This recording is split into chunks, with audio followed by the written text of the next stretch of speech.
Hello, and as always, a very warm welcome to the Thought for the Week. This one dated the 2nd of March 2026.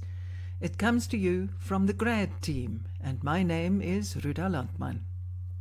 Let's talk about getting control of time. We all find ourselves exclaiming about how time flies. Heavens, it's March already. Here's a comment from a first-year student a few years ago. The majority of students complain about time, and we are the ones who always misuse this little time we have by sitting around complaining about the accent of that lecturer and that the lecturing pace is really fast. But I've learnt that complaining about it makes it even faster because I've lost time while I was complaining. That comes from a student like yourself. As we said last week, time is like money. You only have a limited amount of it, and when it's gone, it's gone. Better decide carefully how you are going to use it. The good news is you can find time to do all your work, plus sports and friends and family. It is possible.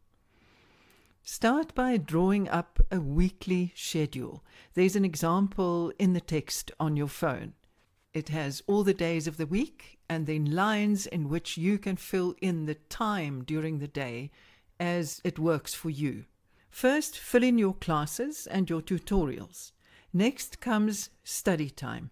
Now, this is really important. It is not an easy thought to absorb, but being a full-time student is exactly like having a full-time job.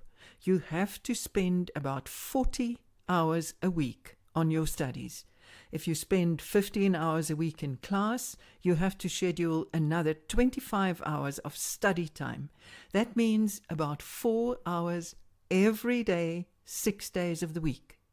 A full-time course is structured to fill that amount of time, and if you don't put in the time, you are not going to get the results. Here are some statistics for you to think about. Only 50 to 60% of people who enroll at university in South Africa ever graduate. Less than 40% get a degree within 4 years. If you want to be part of that 40%, you have to put in the hours. Okay, so you have classes on your schedule and then you have study time. And by the way, evenings are great for study. If you start at 6:30 and you go until 8:30, then you have half an hour for coffee and then another session from 9 to 11. That gives you a solid 4 hours. You can, of course, do some time in the course of the day, and then you don't have to pack your whole evening with so much study time. Arrange it in the way that works best for you. If you prefer to go to bed earlier and get up earlier, fit in an hour at the beginning of the day and then shorten the sessions in the evening. Also remember, you will probably take Friday night off, so remember to find those 3 or 4 hours somewhere else in the week. Often you have an hour or so between classes. Block out some of these pockets for free time when you can just hang with friends or potter about on social media. You need that as well. You need to relax. But don't let all your days vanish in this way.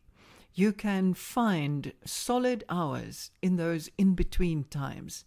Find a quiet place and get some of the less demanding work out of the way. Then, next, you add scheduled time for sport, clubs, or student affairs. And last but not least, block out time for friends and family and for yourself to read a novel or listen to music or do whatever feeds your soul. You need that. And a last point, whatever your religious convictions, it may be a good idea to work a bit more on 6 days every week so that you can give yourself 1 day off. You will find that it becomes an oasis that you look forward to and a motivation to keep going on the other days. The Bible quotes Jesus as saying, "Man or woman was not made for the Sabbath, but the Sabbath was made for man." We all need a rest day, a day off every week. Happy planning from the grad team. Oh, and if you like our content, do forward and share.